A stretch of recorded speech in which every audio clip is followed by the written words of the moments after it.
Assalamu alaikum. Good to have you at Urdu Audio Books. हाज़िर खिदमत है कैसरा हयात का नावल पुले सिरात, एपिसोड 33। मोहब्बत करने वालों पर एक बार तो इतबार करके देखें, सकलैन ने कदरे जज्बाती अंदाज में कहा तो अलीना उनकी तरफ देखने लगी। वो उसके जवाब के मुंतज़िर रहे और वो मखमसे में पड़ी सोचती रही कि क्या करूं, एतबार करूं या नहीं। वो उसकी जानिब पुरशौक़ और पुरमुंतज़िर निगाहों से देखते रहे। अलीना को कुछ समझ में ना आ रहा था। वो काफ़ी देर अलीना की तरफ देखते रहे और फिर गहरी सांस ली।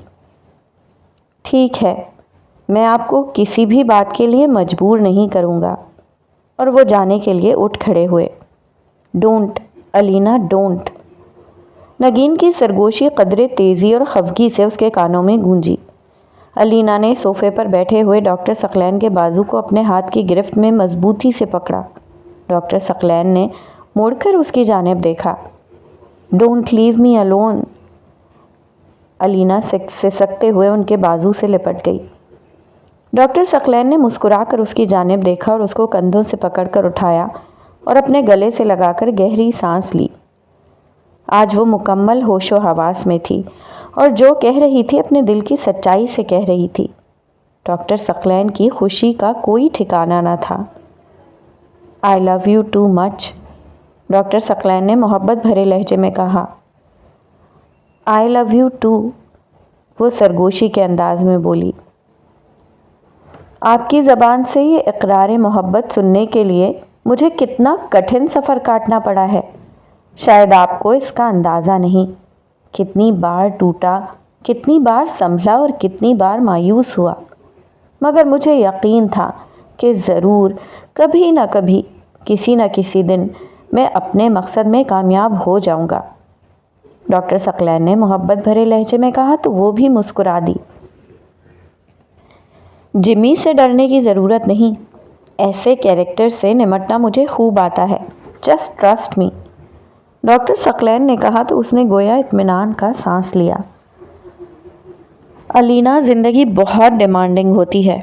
कभी कभी हमसे वो कुछ तलब करती है जो शायद हम उसे देना नहीं चाहते या फिर देने के लिए तैयार नहीं होते, मगर फिर भी हमें इसके तकाज़े पूरे करना पड़ते हैं और उन तकाज़ों को पूरा किए बग़ैर हम सरवाइव नहीं कर सकते। हमारी ज़िंदगी बेरंगी और अधूरी रहती है। इंसान होने के नाते वो तकाज़े हमें पूरे करने पड़ते हैं। डॉक्टर सकलैन ने उसके करीब सोफ़े पर बैठते हुए माना खेज़ अंदाज में कहा। क्या मतलब? अलीना ने चौंक कर पूछा। मतलब अगर ज़िंदगी को खुशगवार बनाना है तो उसे इज़्ज़त और मोतबर खुशगवार बनाती है और पाकीज़गी इसको मुक़द्दस बनाती है। इसमें नूरानियत भरती है। ज़िंदगी का हुस्न मोहब्बत, इज़्ज़त और पाकीज़गी के बग़ैर अधूरा है। और जानती हैं इसके हुस्न को 4 चांद कौन लगाता है? डॉक्टर सकलैन ने गहरी सांस लेते हुए कहा तो अलीना ने हैरत से उनकी जानिब देखा। इंसान का ईमान, उन्होंने मुस्कुरा कर जवाब दिया। और ईमान की वजह से ही ज़िंदगी में मौजज़े रूनुमा होते हैं। और ईमान का ताल्लुक़ रूह की सच्चाई से है। रूह जितनी पाकीज़ा होगी, ईमान उतना ही मजबूत और पुख्ता होगा। ईमान कुदरत का बहुत बड़ा अतिया और इनाम है जिससे उसने इंसान को नवाजा है। ये ईमान ही होता है जो इंसान को खुदा से मिलाता है। कुदरत को हर इंसान का ईमान बहुत पसंद है और अल्लाह के नबी पाक सल्लल्लाहु अलैहि वसल्लम ने ईमान के बाद जिसको पसंद फरमाया है वो नेक औरत है। और नेक औरत को कुदरत का बहुत बड़ा तोहफ़ा गर्दाना है, इसलिए कि इंसान की नस्ल को अगर कोई शय महफूज बना सकती है तो वो बाहया और बाकिरदार औरत का ईमान है। और नौजवान नस्लें बिखरती और मुंतशिर होती हैं जब उनकी माँओं के जहन ईमान, सच्चाई और तक़द्दुस के मराकिज़ से हट जाते हैं। मैं आपको वैसा देखना चाहता हूँ जैसे नुदरत आंटी को सब देखते थे। उनके दुनिया से चले जाने के बाद भी सब उनका नाम इज़्ज़त से लेते हैं, उन्हें नेक, बाहया और बाकिरदार औरत का दर्जा देते हैं। कितनी खुशी महसूस होती है जब वो मर कर भी सब में ज़िंदा हैं। डॉक्टर सकलैन ने नुसरत चची की तस्वीर की तरफ बगौर देखते हुए कहा। अलीना खामोशी से उनकी बातें सुनती रही। उसकी आंखों से आंसू टपकने लगे। गलतियां इंसानों से ही होती हैं और इंसान ही भटक जाता है, मगर हिदायत भी इंसान ही पाता है, बशर्ते कि वो हिदायत पाना चाहे, अपने दिल को ईमान के लिए खोले। ये आंसू इस बात की अलामत हैं कि आपके अंदर ईमान की रोशनी मौजूद है, बस कदम बढ़ाने की ज़रूरत है। ईमान के लिए दिल के दरवाजे वाह करने की ज़रूरत है। डॉक्टर सकलैन ने नर्म लहजे में कहा तो वो खामोश हो गई, और वो ईमान उसके अंदर फैली मायूसियों, अस्तराब और तारीकियों को रफ्ता रफ्ता निगल रहा था। उसके चेहरे के तासुरात बदलने लगे, जैसे उसका दिल लम्हा लम्हा बदल रहा हो, और दिल के बदलने की कैफियत उसके चेहरे की रंगत को बदल रही हो, और उसके चेहरे की रंगत से गुलनारी शुआएं फूट रही हों। उसके दिल की बदौलत कैफियत से रूह तक़वियत पा रही हो। नीचे चलें मम्मा पापा के पास? डॉक्टर सकलैन ने उसे सोचों में गुम देख कर कहा। हाँ, उसने मज़बत में सर हिलाया।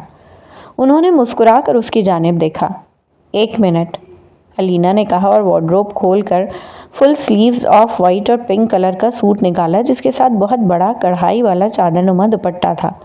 और किश्वर ने ऐसे बहुत से सूट उसके लिए बनवाए थे, मगर अलीना ने उन्हें हमेशा हक़ारत की निगाह से ही देखा था। डॉक्टर सकलैन उसकी जानिब देख कर मुस्कुराए। अलीना ने वॉशरूम में जाकर ड्रेस तब्दील किया, करीने से बाल बनाए, हल्का हल्का मेकअप किया और इंतहाई सलीक़े से दुपट्टा सर पर ओढ़ा। डॉक्टर सकलैन ने मुस्कुरा कर मोहब्बत से उसकी जानिब देखा और उसके करीब आकर खड़े हो गए। Very nice. पाकीज़गी कितनी दिलफरेब होती है, इज़्ज़त खुद ब खुद जन्म ले लेती है। वो मुस्कुरा कर बोले और उसके कंधों पर हाथ रखकर बैकग्राउंड में नुज़हत आंटी की तस्वीर की जानिब देखने लगे। आज आप हू बहू नुज़हत आंटी की तरह लग रही हैं, वैसी ही नेक, खूबसूरत और बाहया, ईमान की रोशनियों से चमकती रोशन पेशानी। उन्होंने मोहब्बत भरे मीठे लहजे में कहा तो वो ज़ेरे लब मुस्कुरा दी। कहते हैं इंसान में जीन्स का असर ज़रूर होता है, और ये असर आज देख रहा हूँ नुज़हत चची की बेटी में। वो मुस्कुरा कर बोला तो वो शर्मा गई। चलें? वो आहिस्ता आवाज़ में बोला। हाँ, उसने भी आहिस्तगी से जवाब दिया। और जब दोनों लाउंज में दाखिल हुए तो सोफ़े पर बैठी किश्वर और नाज़िर अली एकदम हड़बड़ा कर उठ बैठे। उन्हें अपनी आंखों पर यकीन ही नहीं आ रहा था। वो वाकई अलीना थी। कितनी बाहया और कितनी बावकार लग रही थी। उनकी आंखों के सामने मौजज़ा हो गया था, इतना बड़ा मौजज़ा। एक इंसान का दिल क्या बदला था कि उसकी पूरी शख्सियत बदल गई थी।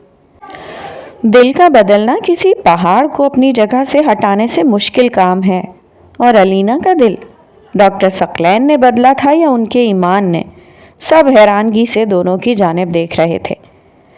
अस्सलामुअलैकुम, अलीना ने आहिस्ता आवाज़ में किश्वर के पास आकर कहा तो किश्वर ने उसकी जानिब बगौर देखा और देखती ही रह गईं। माशाअल्लाह, बिल्कुल नुज़हत लग रही हो। किश्वर ने उसका माथा चूमकर उसे अपने साथ लगा लिया। नाज़िर अली ने भी मोहब्बत से उसके सर पर हाथ फेरा और बहुत दुआएं दी। वो मुस्कुराने लगी। इज़्ज़ा, इज़्ज़ा कहाँ हो? किश्वर ने इज़्ज़ा को आवाज़ दी तो वो जल्दी से कमरे से बाहर निकली। वो जहाँ खड़ी थी वहीं खड़ी रह गई और हैरत से अलीना की जानिब देखने लगी। क्यों भाई, हमारी बेगम को देखकर तुम क्यों हैरान हो रही हो? डॉक्टर सकलैन ने मुस्कुरा कर इज़्ज़ा की जानिब देखते हुए कहा। हाँ, मैं वाकई हैरान हो रही हूँ, इज़्ज़ा ने हैरानगी से कहा। इज़्ज़ा भाभी के गले मिलो, यूँ लग रहा है हम आज अलीना को ब्याह कर लाए हैं, किश्वर ने मोहब्बत से मुस्कुरा कर कहा। और इज़्ज़ा आगे बढ़कर अलीना को गले से लगाने लगी और दोनों मुस्कुराने लगीं। भाई अब खाने का भी एहतमाम करें कि सिर्फ मिलते ही रहेंगे? नाज़िर अली ने कहा तो सब खाना खाने के लिए डाइनिंग टेबल की तरफ बढ़ गए। सब मुस्कुरा रहे थे और सबके चेहरों से खुशी की शुआएं फूट रही थीं। रशीदा सारा दिन गलियों और बाज़ारों में घूमती रहती।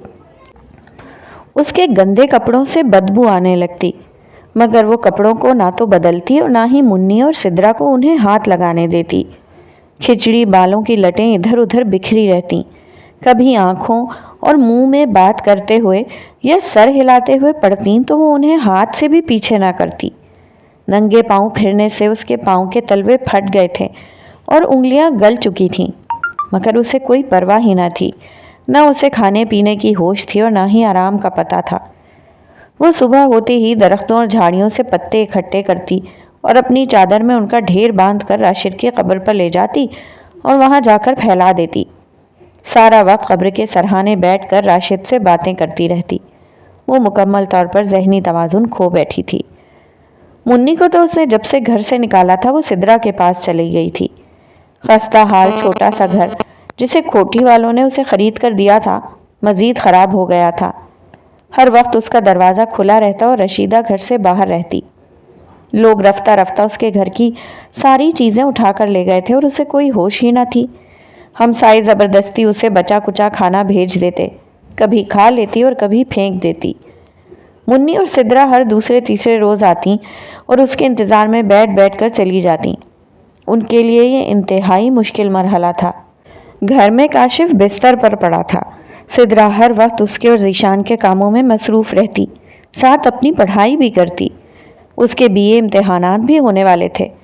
منی کے گھر میں آنے سے سدرا کی بہت سی ذمہ داریاں بڑھ گئی تھیں۔ منی گھر کے کام کاج کے علاوہ سلائی کڑھائی کا کام کرتی۔ کاشف کو پلاسٹر چڑھائے 3 ماہ ہونے کو آ رہے تھے اور آمدن کا کوئی مناسب ذریعہ نہ تھا۔ محکمے والوں نے 1 ماہ تنخواہ دی اور اس کے بعد ہاتھ کھینچ لیا۔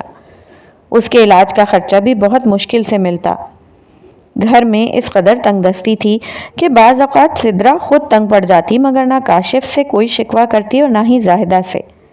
زاہدہ نے تو سدرا کو بلانا ہی چھوڑ رکھا تھا، کیونکہ کاشف کی اس حالت کا ذمہ دار وہ صرف سدرا کو سمجھتی تھی اور اس کے لیے وہ سدرا کو معاف کرنے کو بالکل بھی تیار نہ تھی۔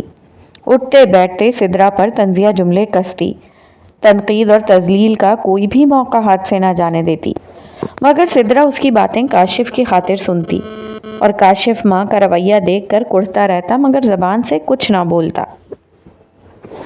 سدرا ناشتے سے فارغ ہو کر کچن کی صفائی کر رہی تھی کہ اس کا موبائل بجنے لگا۔ سدرا نے حیرت سے نمبر دیکھا اور بات کرنے لگی۔ اس کے چہرے کے تاثرات بگڑنے لگے اور اس کی آنکھیں نم ہونے لگیں۔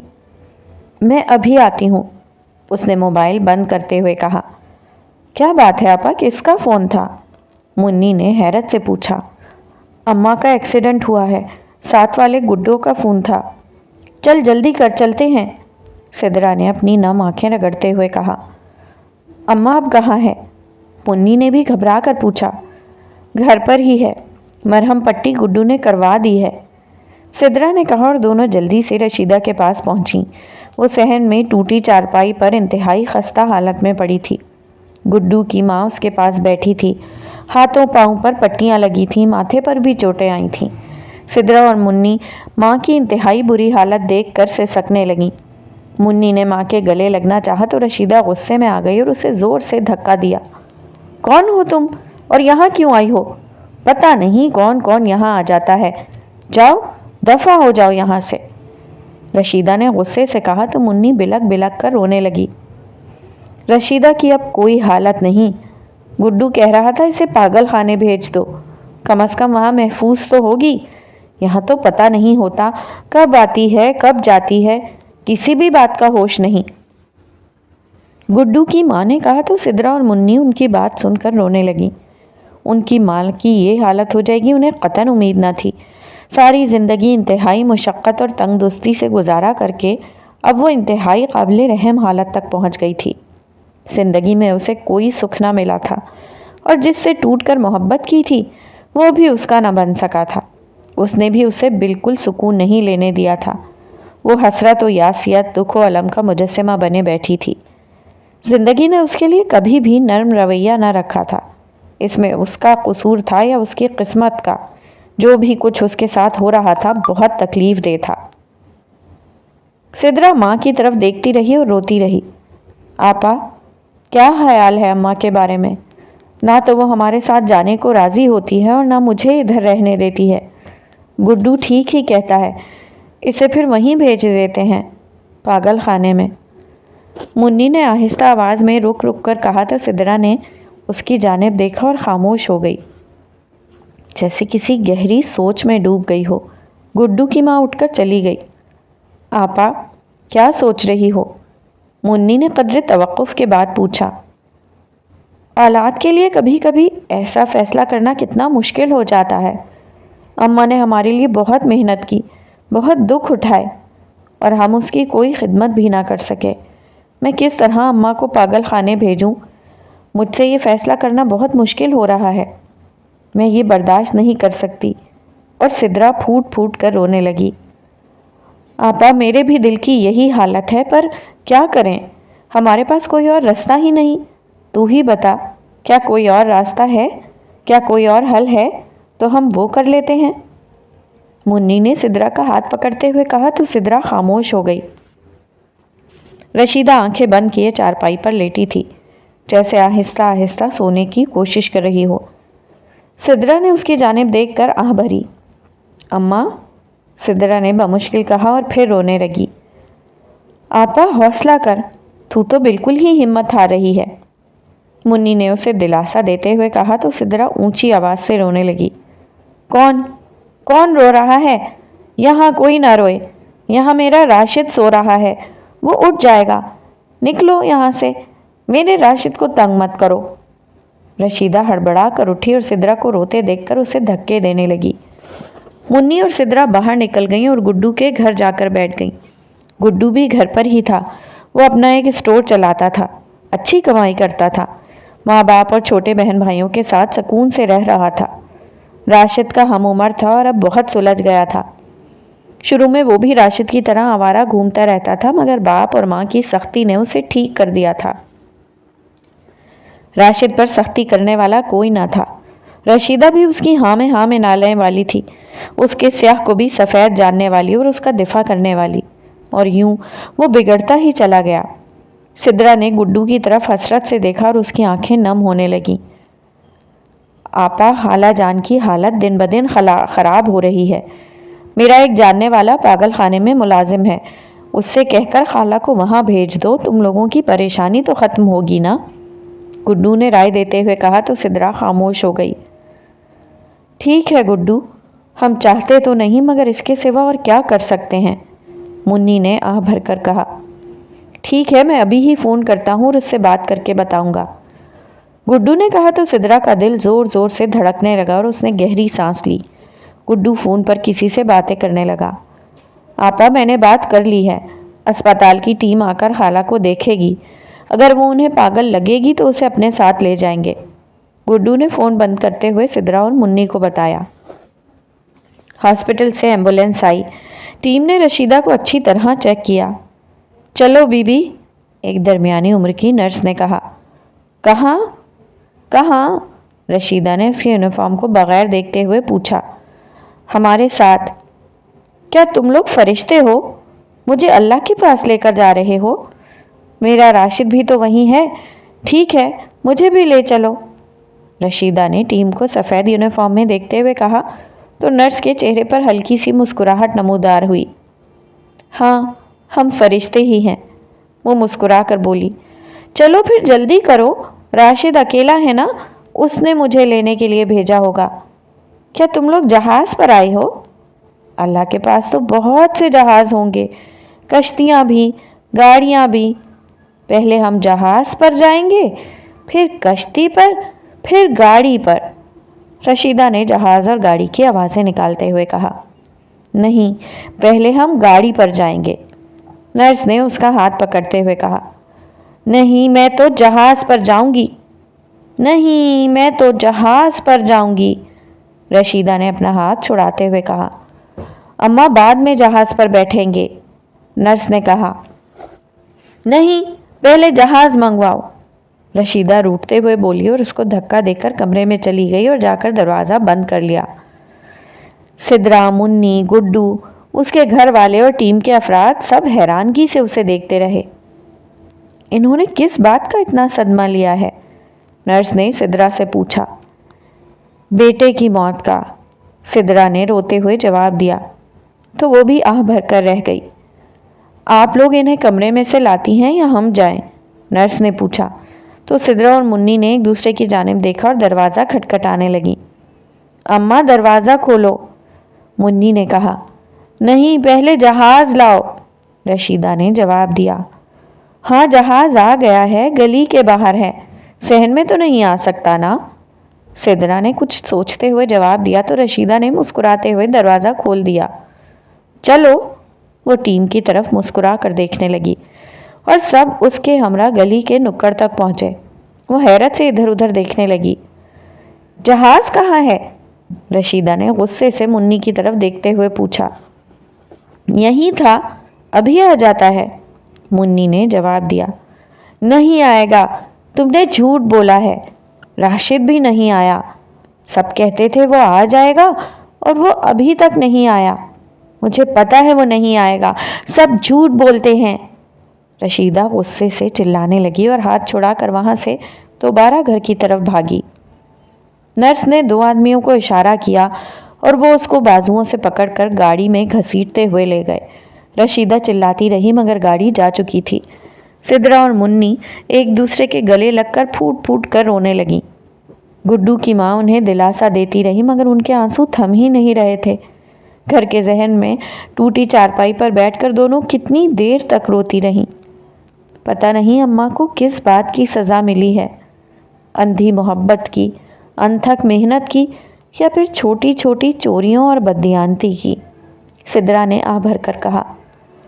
पता नहीं, मगर अम्मा को बड़ा ही दुख मिला है, कभी कोई सुख मिला ही नहीं, मुन्नी ने भी रोते हुए कहा।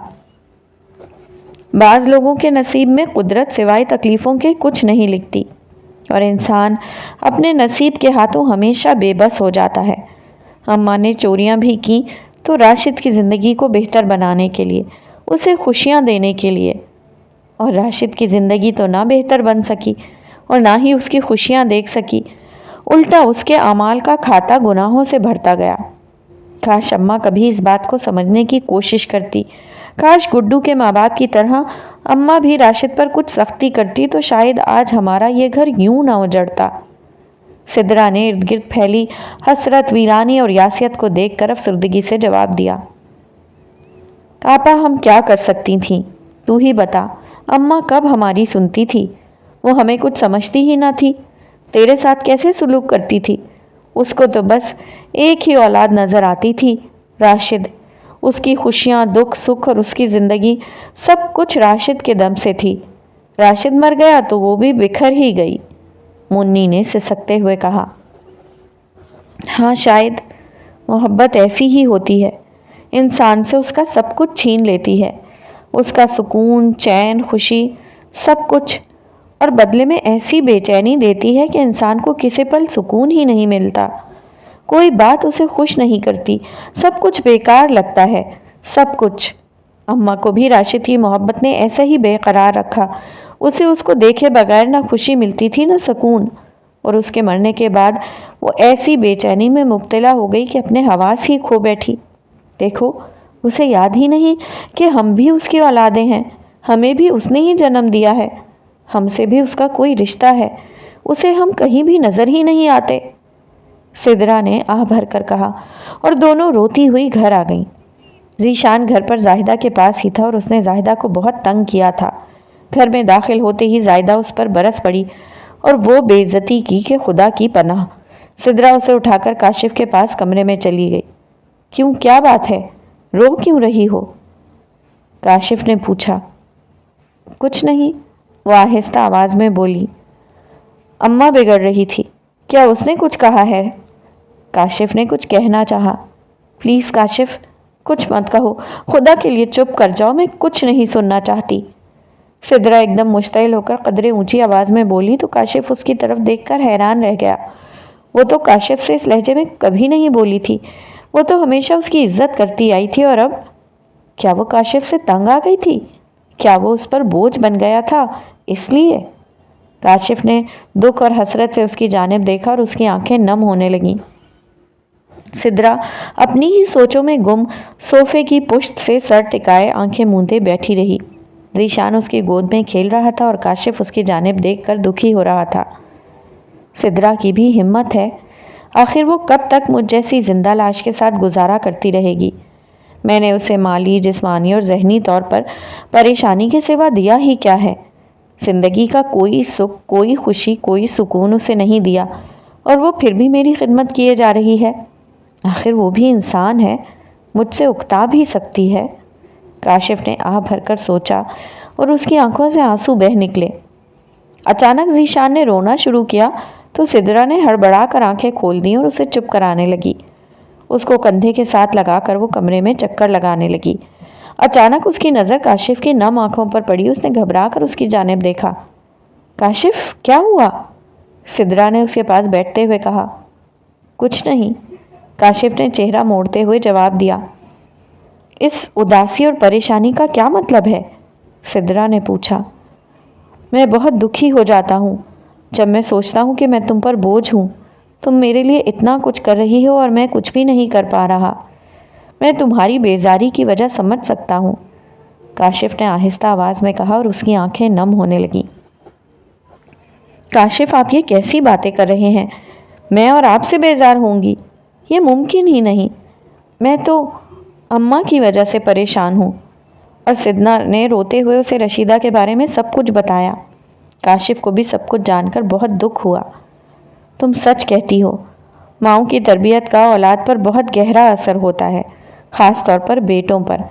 راشد کی بربادی کی ذمہ دار پھپھو بھی ہے، اور میں بھی تو اماں کے کہنے میں آ کر حلال و حرام میں فرق کرنا بھول گیا۔ مجھے اماں کی باتیں ہمیشہ سچ لگیں۔ اماں نے حرام اور ناجائز کمائی کو کبھی برا سمجھا ہی نہیں، بلکہ اسے حق سمجھا۔ حرام کی کمائی میں بھی تو محنت اور ذہانت خرچ ہوتی ہے، اور اللہ کے نزدیک حلال کی کمائی وہ کمائی ہے جس میں انسان محنت اور وقت لگاتا ہے۔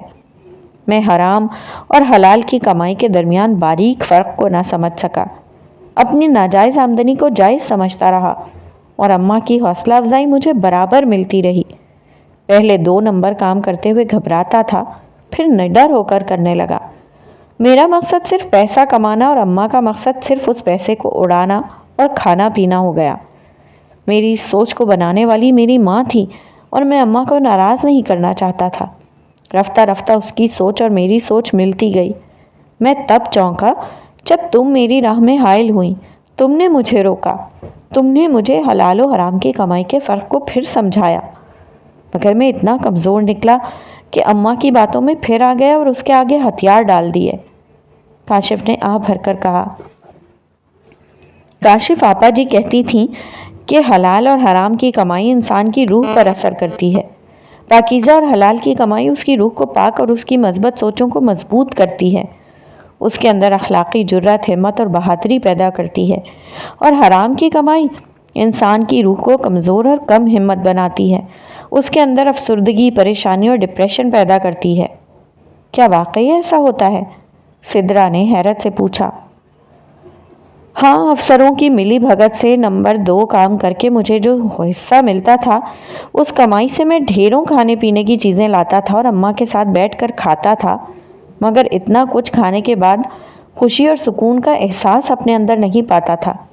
انجانی سی فکر، نہ سمجھ آنے والی بے چینی اور اضطراب مجھے پریشان رکھتا تھا، مگر جب معطل ہوا تو وہ احساس ویسا نہیں تھا جب نوکری پر جا کر پیسہ کما کر اور اس پیسے سے عیش کر کے حاصل ہوتا تھا۔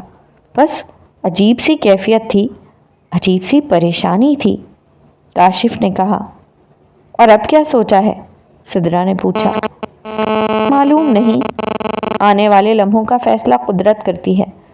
میں نے تو کبھی نہیں سوچا تھا کہ زندگی میں کبھی یوں بے بس ہو کر بستر کے ساتھ لگ جاؤں گا اور اس طرح بے بسی سے ایک ایک لمحہ گزاروں گا، کاشف نے نم آنکھوں سے آہ بھرتے ہوئے کہا۔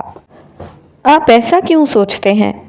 ہر آنے والا لمحہ انسان کے لیے ایک سوال بن کر آتا ہے، جس کا جواب انسان کو اپنی ہمت اور سمجھ بوجھ کے مطابق دینا ہوتا ہے، اور ہر آنے والا وقت انسان کے لیے آزمائش ہوتا ہے۔ اچھا وقت بھی آزمائش ہوتا ہے اور برا وقت بھی۔ اچھا وقت انسان کے شکر کی آزمائش کرتا ہے اور برا اس کے صبر کی۔ ہر وقت، ہر لمحہ اور ہر مرحلہ انسان کے لیے کٹھن ہوتا ہے۔ یہ وقت بھی آپ کو بہت کچھ سکھا رہا ہے۔ اس میں صرف اپنی بے بسی اور مایوسی کو مت دیکھیں۔ اس وقت نے آپ کی آئندہ آنے والی زندگی پر کتنے گہرے اثرات چھوڑنے ہیں، شاید آپ کو اس کا اندازہ اب نہ ہو مگر بعد میں ہوگا۔ اس لیے اپنے آپ کو سمجھائیے، انشاءاللہ آپ کا پلاسٹر جلدی کھلنے والا ہے اور آپ پھر سے نوکری پر جانا شروع کر دیں گے۔ سدرا نے اس کی ہمت بندھاتے ہوئے کہا تو کاشف کو اس کی باتوں سے حوصلہ ملنے لگا اور اس نے مسکرا کر اس کی جانب دیکھا۔